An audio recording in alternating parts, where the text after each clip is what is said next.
Olá, sétimo ano, tudo bem com vocês? Aqui é o professor Givanildo.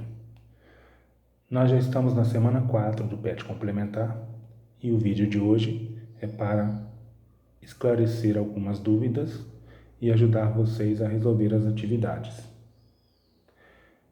No início do PET da semana 4, eu trouxe um texto. Esse texto é interdisciplinar, pois ele envolve a geografia, as ciências e a matemática, que fala do ano bissexto.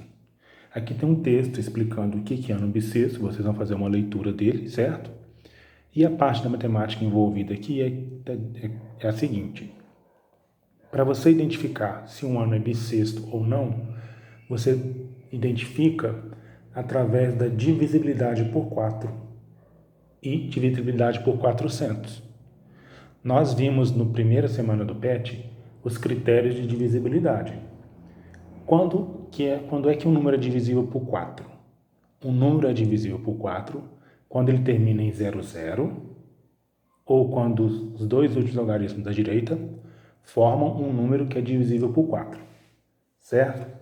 Então, por exemplo, o número 2012, ele é um número divisível por 4. Por quê?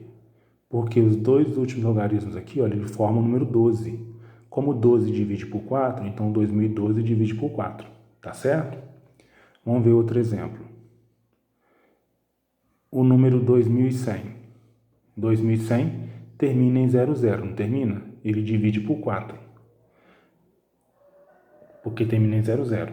Agora, o critério de divisibilidade por 400, que nós vamos usar aqui, é o seguinte. Um número divide por 400 quando ele termina em 00 e quando o número formado por esses dois outros algarismos aqui também for divisível por 4.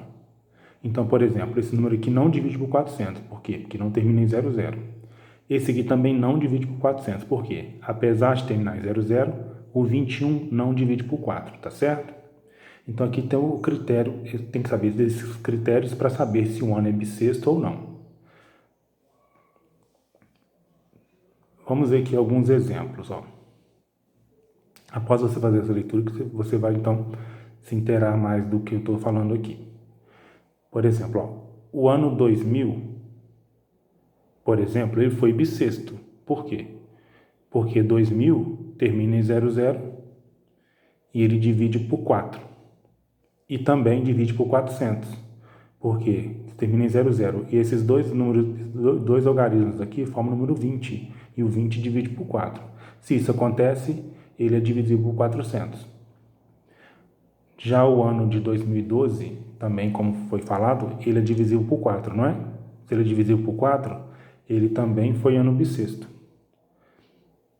O que está dizendo aqui no texto é o seguinte: um ano vai ser bissexto quando ele for divisível por 4 e os casos em que terminar em 00 só vão ser bissextos quando eles forem divisíveis por 400. O ano bissexto é aquele ano que tem um dia a mais, que no caso, o ano que tem 366 dias. Acrescenta esse dia no fevereiro, que é o dia 29 de fevereiro, ok? Então, por exemplo, o ano de 2100, apesar de ser divisível por 4, ele não é divisível por 400. Então, esse ano aqui, ele não vai ser bissexto, porque ele não é divisível por 400, ok? Aqui, então, nós temos uma atividade para que você possa responder baseada no texto explicativo e também no vídeo que eu estou passando para vocês aqui, tá certo? Faça com atenção. Agora vamos para a página seguinte. Exercício 2.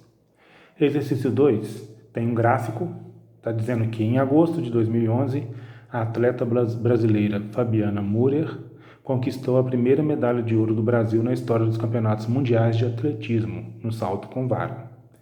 Fabiana, que tem 1,72 m de altura, saltou quase 3 vezes a sua altura, ou seja, ela saltou 4,85 metros. Veja o gráfico de evolução da atleta. Então, aqui está os anos e aqui está a altura do salto que ela realizou, certo? Baseado nesse gráfico, você vai responder essas perguntas aqui. E o detalhe aqui, vai ter momentos que você vai ter que fazer a conversão de unidade. A conversão de unidade vai ocorrer quando? Por exemplo, na letra A. Fabiana atingiu quase 3 vezes a sua altura em seu salto medalha de ouro. Quantos centímetros faltam para ela atingir essa altura? Nesse caso aqui, você vai fazer uma subtração, né? Na letra B é que você vai usar essa conversão de unidade. Ele quer saber em que ano o atleta saltou 44 decímetros. Só que aqui foi dado em metros, né? Para você fazer a conversão em decímetro, vamos olhar a escala, olha. De metro para passar para decímetro, eu tenho que multiplicar o número por 10. De metro para decímetro, você vai multiplicar por 10. Multiplicar por 10 é o mesmo que você deslocar a vírgula uma casa para a direita, tá certo? Então, se você quiser saber qual dessas alturas aqui equivalência delas em decímetro, só deslocar a vírgula uma casa. Ou seja, por exemplo, esse número aqui vai ser, deslocando a vírgula, fica 36,6 decímetros. Esse número aqui, deslocando a vírgula, fica 40,6 decímetros, ok? E esse aqui, olha, deslocando a vírgula, fica 44 decímetros. Olha a dica aí para vocês, tá vendo? Olha. Então, converter metro para decímetro, desloca a vírgula uma casa para a direita, tá certo? Então, essa atividade aqui é com relação a essas mudanças de unidade, né? E fazer alguns cálculos de interpretação, tá certo? E por último, nós temos aqui a questão 3, que você tem que usar a ideia de área, né? E quer saber qual a superfície da área dessas figuras aqui. A ideia de área aqui que você vai usar é saber quantos quadradinhos preenchem essa figura. Por isso que se diz centímetros quadrados ou metros quadrados, ou seja, eu quero saber medir a área, saber quantos quadrados cabem dentro de uma região, de uma superfície, né? Então, por exemplo, na letra A, se eu quero saber a área dessa figura aqui, basta contar esses quadradinhos. 1, 2, 3, 4, 5, 6, 7, 8, 9. Então, esse aqui tem 9 unidades quadradas de área, tá certo? Você vai verificar aqui e responder e marcar a resposta certa. Na questão 4, é para você saber, é para usar unidade de medida de capacidade, que é o litro. Para distribuir 2.320 litros de um refrigerante em garrafas de 190 mililitros, quantas garrafas são necessárias? Você tem que saber, então, que 1 litro equivale a 1.000 ml, né? 1 litro equivale a 1.000 ml.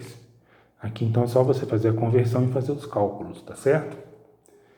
E na questão 5, unidade medida de massa, que seria o quilograma e o grama, né? Para responder esse exercício, tem que saber que 1 quilograma equivale a 1.000 gramas, né? Vou anotar aqui, ó. 1 quilograma equivale a 1.000 gramas. Bom, aqui você agora vai tentar fazer as atividades. Se necessário, revejam os vídeos e se tiver dúvida, entre em contato no grupo do WhatsApp, tá certo? Bons estudos para vocês, até mais.